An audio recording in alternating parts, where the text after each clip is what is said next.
What if a simple cup, an herbal food prepared with care, could help your nights feel richer, your intuition a little clearer, and your dream life more vivid? Today, I want to walk you through 7 plant allies people have used for centuries to support what many call the pineal gland, or the third eye. I say foods here in a generous way. These are herbal teas and plant allies you can sip, ritualize, and learn from. We'll talk history, gentle recipes, how people report using them for subtle perception, and, very importantly, how to keep this practice safe, respectful, and legal. Before we begin, a quick note. Nothing here promises a supernatural result. These are traditional uses and personal reports. They're not guarantees. If you're pregnant, nursing, on prescription medication, or have a medical condition, please consult a healthcare professional first. And if something sounds like it's part of a ceremonial medicine that requires a trained legal setting, I'll point that out clearly. Do not attempt to brew or use powerful medicines at home. The pineal gland lives deep in the brain and has been wrapped in myth and meaning for millennia. Ancient spiritual traditions called it the seat of inner vision. Modern seekers call it the third eye. Biologically, it's involved in secreting melatonin, a hormone that helps regulate sleep cycles. Beyond that, a mix of science, speculation, and experience has created a tapestry of ideas. Some researchers and advocates suggest it may play a role in altered states of consciousness. Some traditions hold it as a portal to subtle perception.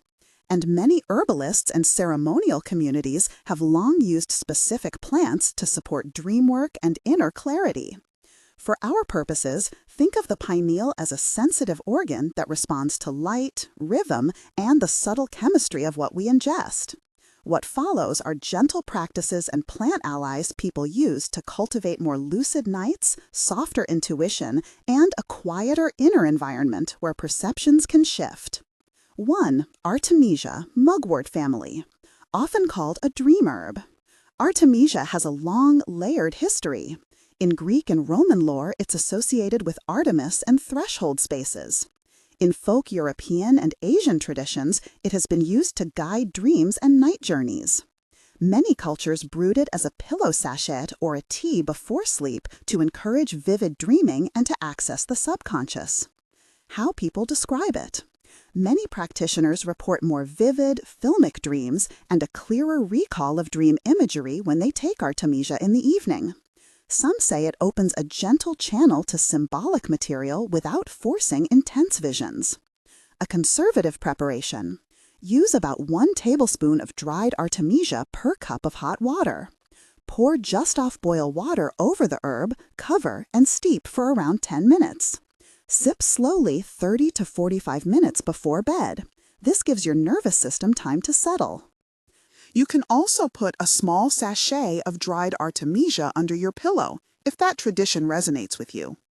Frequency. A common protocol is 3 to 4 times per week while you're actively working with dream practice. Many people cycle it. Use nightly for a week, then rest for a week. Safety notes.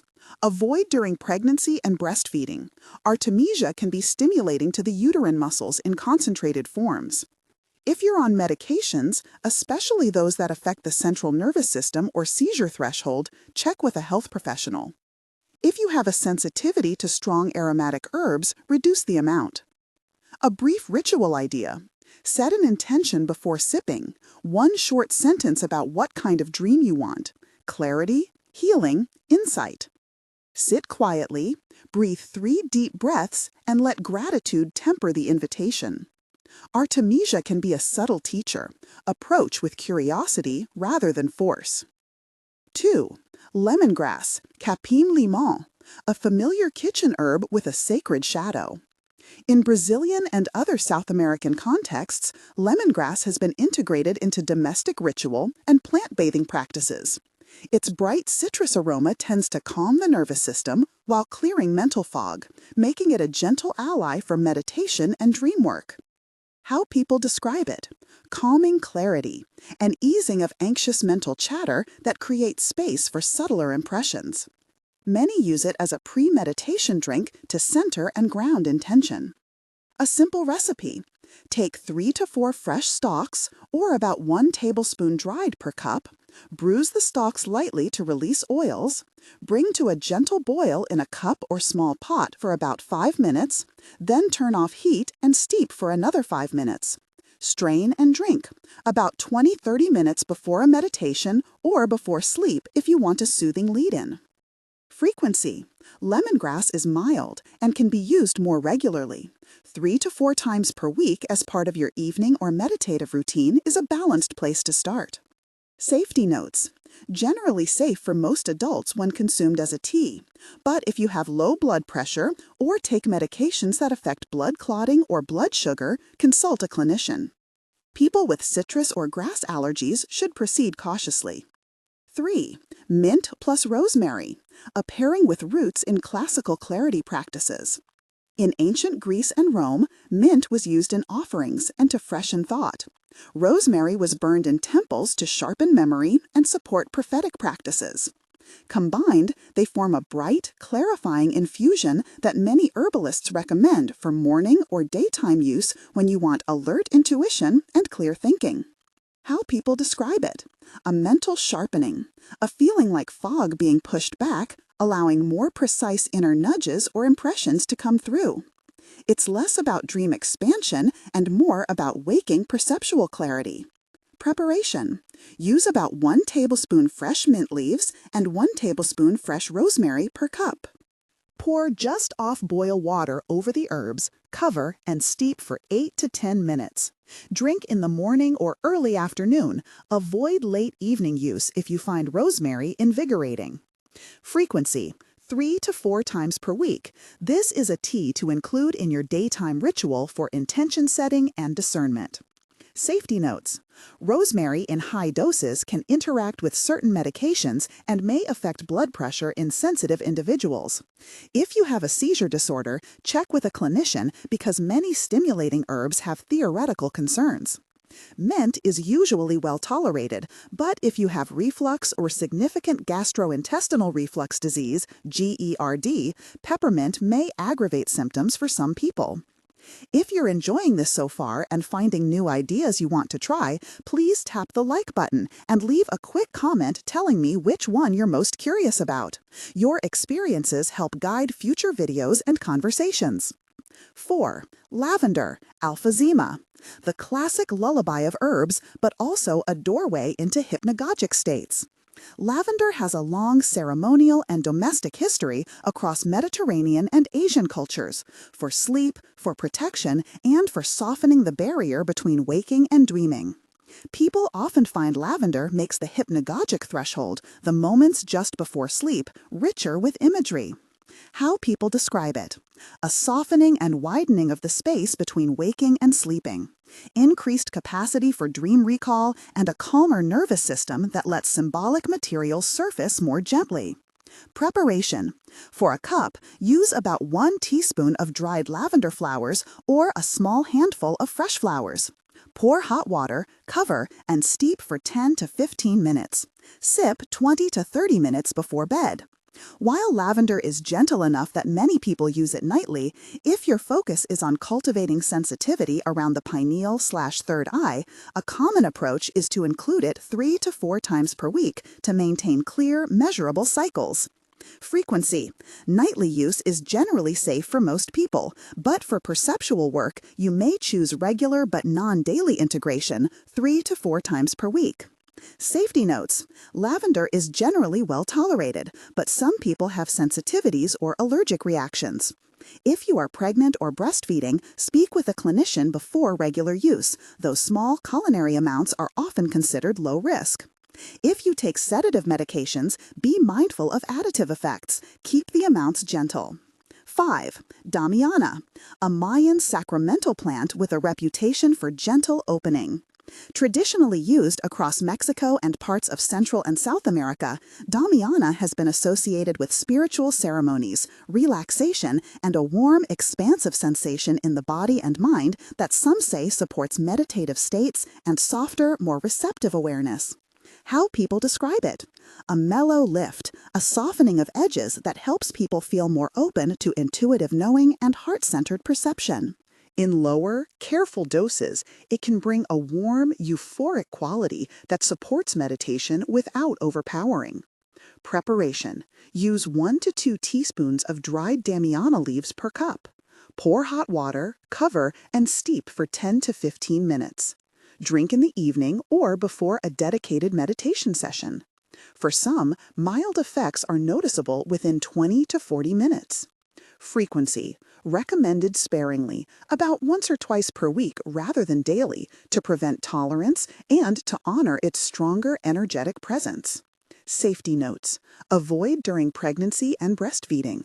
If you are on stimulant medications, antidepressants, or other psychiatric medications, consult a healthcare provider. Damiana can interact with certain compounds and psychoactive medications. Start with the lower end of the suggested dose and observe how your body feels. Cultural note. Damiana carries important cultural history. It is not a novelty. If you are drawn to its traditional uses, seek out practitioners and sources that honor its lineage and use it with respect. 6. Blue lotus, Nymphaea caeuralia, the Egyptian dream flower. Blue lotus is woven into ancient Egyptian iconography. It appears in temple reliefs and funerary contexts where it was associated with sleep, rebirth, and altered states. In contemporary herbal circles, it's used to create languid, dreamlike sensations and is often described as bringing a soft, narcotic mellowness that makes the boundary between waking and dreaming more porous. How people describe it. A dreamy, floaty calm that can make meditations feel like slow, luminous underwater passages. It's less about sharp visions and more about a lush, intuitive receptivity. Preparation. Start very gently, 3 to 5 dried petals per cup, steeped in hot water for about 15 minutes. Drink slowly. If you are new to Blue Lotus, try a single small cup and sit in quiet observation to see how you respond. Frequency. Treat this as a ceremonial or ritual support. 1 to 2 times per week is the usual conservative guideline for those working with it for subtle perception. Safety notes. Blue Lotus can interact with sedative medications and has a mild intoxicating profile for some users. Avoid if pregnant or breastfeeding. If you take prescription sedatives, benzodiazepines, or opioid medications, discuss with a clinician before experimenting. Source Blue Lotus from reputable suppliers who respect the plant and provide quality assurance. 7. Ayahuasca. Ayahuasca, the most potent medicine on this list and one that must be treated with the utmost respect. Ayahuasca is a ceremonial Amazonian brew traditionally prepared by indigenous communities in the Amazon basin. It is not a home kitchen tea. It contains active constituents that can have powerful, sometimes unpredictable effects when combined with certain medications or health conditions. Cultural context and caution. Ayahuasca is not only a plant mixture, but a deeply sacred ritualized practice with protocols, samangs, and community responsibilities. In some countries, it is legal in ceremonial contexts. In others, it is restricted or controlled. If you feel called toward this path, the safest route is to seek out recognized ethical ceremonial centers or indigenous-led contexts where legality, safety, and cultural integrity are honored. On biology and caution, this brew often includes a monoamine oxidase inhibitor, MAOI component, which makes it especially risky to combine with many common medications, notably many antidepressants, SSRIs, SNRIs, and tyramine-rich diets. Do not attempt to prepare or ingest ayahuasca at home. If you are considering a ceremony, vet the facilitators carefully, ask about medical screening, and disclose all medications and health history. Respect legal boundaries, check your local laws. Reported effects. When held in a legal, respectful, and medically screened setting, people sometimes report profound visionary experiences, emotional release, and long-term shifts in perspective. Others experience processing and integration work rather than ecstatic visions. These experiences are highly individual and influenced by preparation, setting, facilitator skill, and cultural framework. Frequency. Only in ceremonial contexts as appropriate, never a routine at-home tea. Safety and medical contraindications. Absolutely contraindicated with many prescription drugs, especially SSRIs, and in certain medical conditions like cardiovascular disease, severe psychiatric diagnoses, and pregnancy. If you have a history of psychosis or bipolar disorder, do not participate. Always consult medical professionals and experienced ceremonial leaders. A mid-practice checklist I always return to when guiding people through plant ally work. Set your intention, screen for safety, prepare your environment, and limit variables. Intention. Be clear, what are you asking for? It can be as simple as help me remember my dreams or help me notice my inner guidance. Safety screening. Are you pregnant, on medications, or living with a condition that could be affected by herbs? If so, consult a clinician. Environment. Choose a quiet, soft-lit place with comfortable seating or lying space. Prepare water, a journal, and a gentle playlist if music helps you settle. Frequency and combinations. Don't layer all 7 at once. Choose 1 or at most 2 allies to work with in a cycle. One for daytime clarity, like mint plus rosemary, and one for nocturnal dream work, like artemisia or lavender, for example. Rest days matter. Plants build access through sensitivity, and overuse blunts perception. A few practical tips for ritual and setting that help plants speak more clearly. Before sipping, take 3 grounding breaths. State your intention out loud or in your journal. Set a timer for your steep and a dim light to mark the boundary between routine and ritual. Play music that supports the mood, minimal drones, soft native flutes, or quiet ambient textures, and avoid words or narratives you don't want influencing the inner landscape. After drinking, sit quietly for 5 to 10 minutes before moving into meditation, journaling, or sleep. How to observe and integrate subtle changes. Keep a dream journal and write within 5 minutes of waking whenever possible. Make 2 columns, what I dreamed and what I feel. Over weeks, you'll notice patterns, colors, motifs, or recurring symbols that may point to inner material. For daytime clarity work, carry a small notebook and note moments when an intuitive nudge arises. What was happening, what did you sense, and what decision followed? Integration happens in small increments. The plants are only one part of a larger practice that includes sleep hygiene, meditation, and daily reflection. On the science-adjacent conversation, you'll hear claims that the pineal gland produces certain endogenous compounds, or that calcification inhibits its function. Some researchers speculate about DMT production in the brain. Others emphasize melatonin as the clear physiological product. These are active areas of inquiry, and many of the strongest claims remain hypotheses rather than settled facts. I prefer to treat these theories as invitations for curious inquiry, not as definitive proof. When I teach, I combine what's known in science with traditional knowledge and direct experience, always stating what is anecdotal versus what has been more rigorously studied. Respecting cultural origins is essential. Many of these plants come with deep ritual contexts: blue lotus in ancient Egypt, Damiana in Mesoamerica, ayahuasca in the Amazon basin. When you work with them, learn about their lineages, honor those who stewarded the knowledge, and avoid flattening rich traditions into a trendy experiment. If you're drawn to ceremonial plants, seek out ceremonial leaders from the appropriate communities or ethically aligned practitioners, rather than appropriating traditions without permission or understanding. Legal and medical safety reminders. Check local laws for each plant. Some jurisdictions regulate certain botanicals. If you take prescription medication, especially antidepressants, antipsychotics, sedatives, or blood pressure medicines, consult a clinician before experimenting. Pregnancy and breastfeeding are times to avoid many of the strong-acting herbs on this list. Even milder ones deserve professional clearance. Allergies, liver conditions, and cardiac concerns are also reasons to pause and check with a qualified healthcare professional. Practical pairing and timing guidance to blend into a weekly practice. Choose one daytime ally, mint plus rosemary, to support discernment. Pick one nighttime ally, artemisia, lavender, or lemongrass, for dream work. And reserve stronger, once or twice a week ritual allies, damiana, blue lotus, for deeper ceremonies or meditations. Avoid stacking multiple strong plants on the same night. Track your responses, energy, sleep quality, dream intensity, so you can tune the protocol to your body.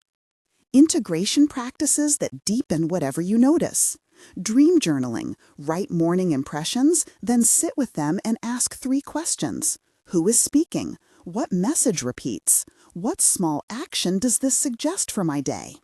Simple meditations, 10 minutes of breath counting followed by an open-ended receptive posture.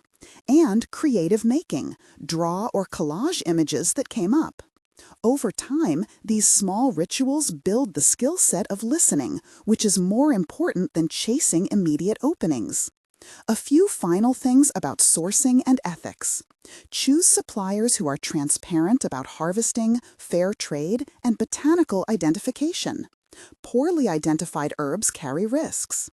If a plant is rare or endangered in the wild, favor sustainably cultivated sources.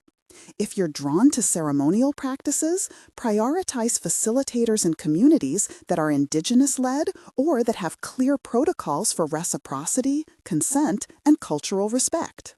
If you want guided step-by-step protocols, meditations, and deeper ritual templates that I use with clients, complete with sourcing notes, seasonality, and integration maps, I've put together a more detailed guide that includes printable ritual pages and journaling prompts. You'll find the link pinned in the comments. It's an optional resource for those who want more structure beyond what we covered here. To close, remember that plants are teachers, not machines. They offer subtle guidance when treated with respect, intention, and restraint. The opening we seek is usually incremental: clearer dreams, a quieter inner environment, a small but reliable sense that your intuition can be listened to and trusted. Approach this work with gratitude, check your safety boxes, and be patient. True cultivation takes time. I'd love to hear from you. Which of these plant allies are you drawn to? And what has your experience been with dream work or plant rituals? Share one small observation in the comments. Your story might gently guide someone else. If this video helped, consider liking and sharing it with someone who's curious about subtle perception. Thank you for spending this time with me. May your nights be rich with images and your days softened by clear, steady guidance.